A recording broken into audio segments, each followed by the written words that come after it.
Now, where are they? Actually, back over here is our staircase. The passage of time and the level of destruction mean Denise McIntyre needs a minute to figure out exactly where her home of 40 years once was. I'm still grappling the fact that, what the am I going to do? I have a chunk of dirt. How am I going to deal with this? McIntyre was a volunteer firefighter. Her face burned as she tried to fight the flames that destroyed almost all of the village of Lytton and killed 2 people. Memories of that day still haunt her, from panic attacks triggered by a smoky fireplace to the fear of loss. Well, I've become a hoarder in my truck. Kids have given me a picture that we had a copy because mine burnt. And I had it up, and then I realized, shit, we had a scare up in Botany. What happens if we have to evacuate? So that picture's not hanging anymore. I've got it in a duffel bag so they can go with me because I don't want to lose another picture. Trauma not helped, she says, by the fact that 2 years later, this is what the village still looks like.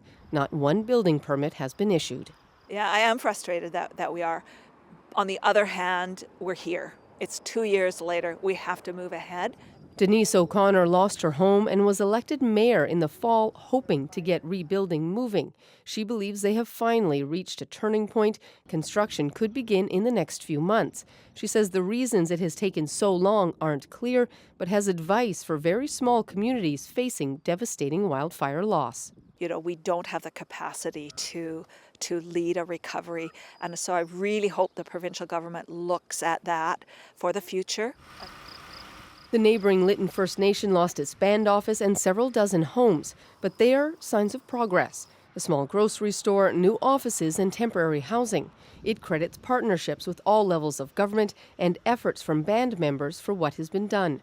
But the community is still lacking things like healthcare, which were based out of the destroyed Lytton village. People want to situate and find new homes that are going to be comfortable and sustain them in the long run. Councillor John Hogan lost his home and is thinking about what and how to build. You have to look at the environmental elements and what's going to be really something that can withstand the different things. There is money from the federal government for fire resiliency upgrades, but homeowners have to put the money up front, and there is little help for the uninsured to rebuild what they had. Residents say some of their neighbors have given up, sold their properties, while others have died waiting in the hopes they would someday be able to return to a home here. I don't remember the property having that much sand on it. McIntyre was uninsured after an illness left her unable to afford insurance. She had hoped to retire soon. There's days that I just, oh, to hell with it, you know.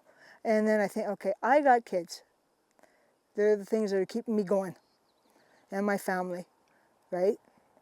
But if I have to give this place up, unfortunately I will.